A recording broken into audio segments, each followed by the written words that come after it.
1-1. Flamengo não perde há 18 jogos. A última derrota foi para o Corinthians, aqui em São Paulo, naquele gol contra do Rodinei. Mas, com o empate de ontem e com a vitória do Palmeiras, a diferença foi para 9 pontos e o título brasileiro ficou mais distante. E aí, Zinho, críticas que aparecem, o Flamengo abriu mão do Campeonato Brasileiro, o Flamengo deveria ter ido com a sua força máxima na maioria dos jogos e tal.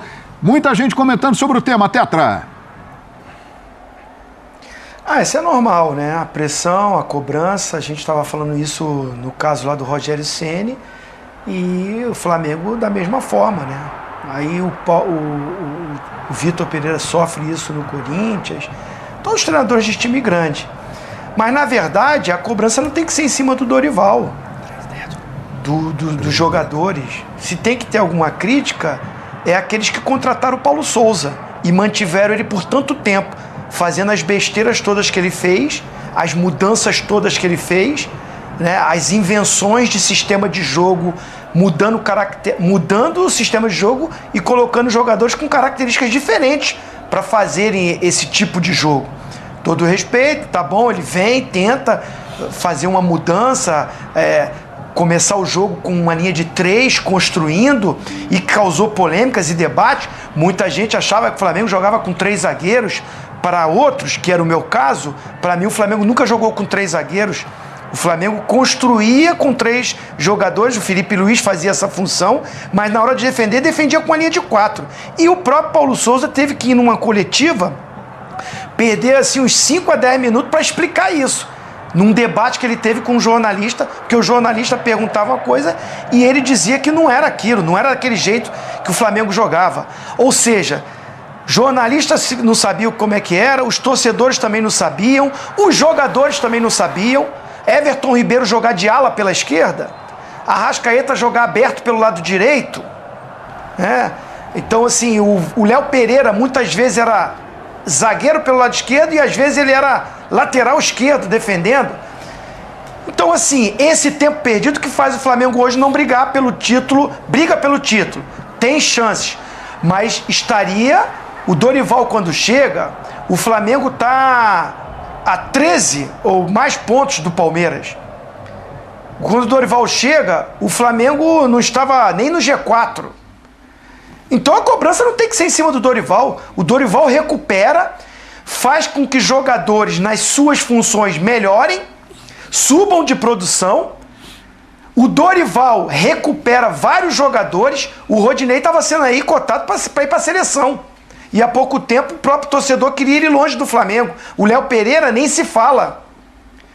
O Dorival coloca, tá bom, o Bruno Henrique machucou, infelizmente, né? Até encontrei com ele há pouco tempo aqui, desejar uma recuperação, ele está até bem, mas não joga esse ano. E com isso o Dorival encontra um sistema de jogo para botar Pedro jogando com o Gabigol, e o Pedro hoje está na seleção brasileira, com grandes possibilidades para ir para a Copa do Mundo. É muito mérito do Dorival. É o Dorival que faz o Flamengo estar na final. O Dorival com os jogadores. Jogadores corresponderam. Está na final da Libertadores. E com uma vantagem grande para ir para a final da Copa do Brasil. E ainda tem chance no Brasileirão. E ele conseguiu isso como? Colocando um time alternativo. Priorizando o time titular nas Copas e um time alternativo que a gente fez aqui enquetes se esse time não teria condição de ser campeão brasileiro, se não seria o melhor time do campeonato. E a gente ficou ali. Não, o time do Palmeiras é melhor, o time do Corinthians completinho é melhor, o time do Fluminense briga, o Atlético Mineiro se jogasse o que pode jogar seria melhor, mas a gente fez enquete. Se o time B do Flamengo não seria um dos melhores do campeonato. E eu acho que tá nessa briga, tanto é que tá no G4. Vidal é bom jogador? É muito bom jogador. O Cebolinha é bom jogador? Não está rendendo o que pode. O Marinho deu uma quedinha, não está rendendo o que pode. Mas o time é muito bom e o Dorival confia nesse elenco, confia nesse grupo. E para ele ter um time inteiro em algumas partidas, ele tem que mesclar. Eu também acho que a vantagem que tinha contra o Vélez, que eu até brinquei, fiz apostas, eu acho que contra o Ceará ele poderia ter ido com um pouco mais de força máxima para vencer um jogo que era em casa. E o Palmeiras tinha um jogo complicado. Então, ali eu acho que o Dorival poderia fazer. Mas eu penso assim, ele deve ter olhado para o grupo dele, João, e ele está junto, planejamento, uma estrutura montada.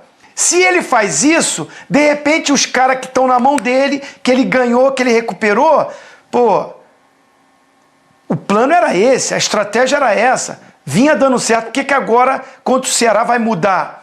Poderia causar um desconforto dentro do elenco.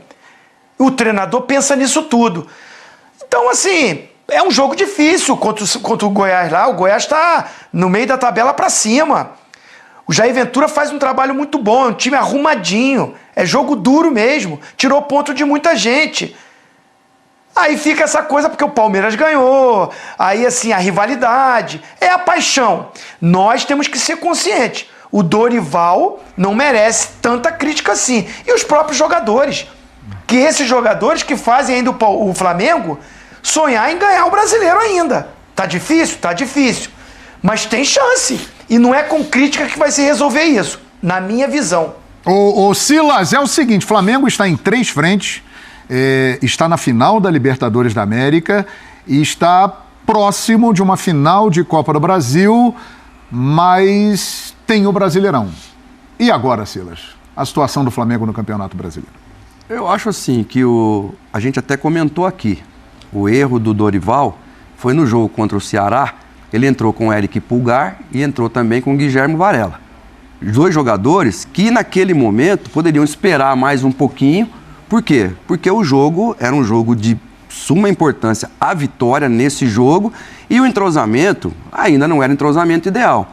Nesse jogo agora, que ele entra com o Everton Ribeiro lá do lado direito, o Marinho lá aberto na direita, e entrou com o Vitor Hugo jogando um pouco mais avançado, com o Everton Cebolinha lá do outro lado. Agora, o Everton Cebolinha a gente acabou de mencionar aqui, na Copa América, foi um dos principais jogadores, que foi escolhido o melhor jogador da Copa, da Copa América, pela seleção brasileira. O Marinho, decidiu a Copa o Marinho pelo Santos, foi escolhido o melhor jogador também da América do Sul, quando jogou aquela final contra o próprio Palmeiras. Agora, esse entrosamento, quando você coloca o Pedro e o Gabigol, o rendimento do Marinho é um. A gente viu no jogo contra o Vélez o golaço que ele fez. Aí você coloca o Everton Cebolinha com o Gabigol e com o Pedro, é um outro rendimento. O Vitor Hugo é bom jogador? Ajudou, mas estava jogando fora de posição. O Dorival tem culpa? Não. O Dorival não tinha muito o que fazer. O Rodrigo Muniz não está mais aqui, que foi um jogador que apareceu bem também. Os outros jogadores já não estão mais ali, centroavante. Então ele foi com aquilo que ele teve de melhor. O Lázaro, e o jogo não aconteceu. Teve chance? Teve. Contra o Ceará, tem bola na trave do Cebolinha, tem gol perdido pelo Flamengo, um atrás do outro. Cara, são circunstâncias do jogo, concordo com o Zinho. Dorival não tem culpa nenhuma. Foca no que tem pela frente.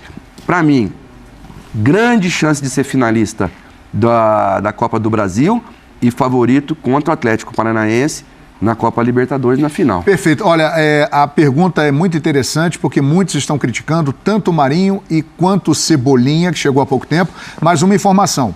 A Arrascaeta está merecendo uma atenção especial no Flamengo, porque ele não está 100%. Tem sentido incômodo, ele tem participado de maneira mais discreta dos últimos jogos, ele vai em breve para a seleção uruguaia, vem aí jogos decisivos, importantes, então a Arrascaeta está merecendo uma atenção especial do departamento médico, da comissão técnica lá do Flamengo, até mesmo lembrando do que aconteceu na temporada passada, quando antes da final da Libertadores ele ficou cerca de 45 dias sem jogar e voltou exatamente na final.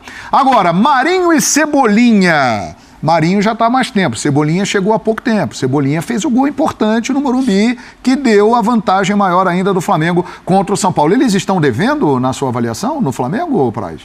Em comparação com o que eles podem render, com o potencial deles, eles estão abaixo. Agora a gente tem que entender o motivo de cada um, né? O Marinho já mais ambientado, né? No Flamengo, está mais tempo. O Cebolinha chegando agora, aí algumas pessoas falam, mas o Vidal chegou agora também. Mas Cada um é cada um, né? Assim como a gente fala de lançar o Endrick e as pessoas falam, não, tem que esperar, daí o outro fala, não, mas o Ronaldo, o fulano foi lançado com tantos anos. Vitor Roque. Cada um é cada um. E assim, ninguém melhor do que as pessoas que estão no dia a dia para entender o momento de cada um, né? Mas o Cebolinha acho que passa muito também pela personalidade dele. O Vidal é um cara mais extrovertido, mais espontâneo, chegou, já entrosou com todo mundo rápido. O Cebolinha parece ser mais retraído e isso pode estar também dificultando um pouco, porque qualidade os dois têm. Na minha visão, até o Cebolinha tem até mais recurso técnico que o Marinho. Mas analisando o que os dois já fizeram, com certeza eles estão abaixo. Perfeito. Pascoal, temos um minuto para terminar o programa. Eles jogaram Pascoal. mal essa partida contra o Goiás. Eles jogaram mal. Mas isso não significa dizer que eles vão jogar mal sempre. Ué, você pode jogar uma partida bem, outra partida mal. Eu acho que tem uma perseguiçãozinha aí. E só para falar do gol, foi um outro assunto muito comentado. Foi gol legal, Pascoal, ou não? Normal! O jogador do Flamengo... Olha aí, a sua consciência concorda com você. Muito obrigado. O goleiro sai um instante e é um baita goleiro. O Tadeu é um baita goleiro. Mas ele saiu um instantezinho atrasado, o que proporciona a chegada do jogador do Flamengo. Veja lá, ó. Léo Pereira, né? Léo Pereira faz o... Pra mim o gol foi normal. Matheus França fez Não o gol. foi o gol do Léo Pereira, foi o Matheus França que a bola ficou pingando na área. Mas o Léo tocou de cabeça. Eu aceito controvérsias, mas na minha visão o gol foi legal. Perfeitamente. E agora vamos encerrar o programa. Obrigado, Fernando Praz, obrigado, Pascoal, obrigado, Zinho, obrigado, Silas. E eu não tenho nada a ver com o bem. É isso aí, nação. Então se inscreva no canal, ativa o sino das notificações e já põe aí embaixo seu palpite para a partida contra o São Paulo. Nação, presta atenção. Vira a página contra o Goiás. A gente não pode ficar triste porque empatou a partida. Infelizmente aconteceu. O Flamengo tá em trepa. Nós temos que entender que o Flamengo está na final da Libertadores. Praticamente, virtualmente, está na final da Copa do Brasil também. O Flamengo está fazendo um ano espetacular pelo fato do Dorival Júnior ter recuperado o Flamengo. O Flamengo estava com o ano perdido. Imagine se a diretoria continuasse e insistisse com o Paulo Souza. O Flamengo não ia ganhar nada esse ano e o Flamengo é favoritaço em ganhar tanto a Libertadores como a Copa do Brasil. Então, o Brasileirão ficou praticamente aí um pouco perdido. Ainda não está perdido, mas ficou sim um pouco perdido pelo fato de que perdeu muitos pontos com o Paulo Souza. Infelizmente perdeu muitos pontos com o Paulo Souza. Mas tem como o Flamengo virar isso daí. Bora pro próximo vídeo.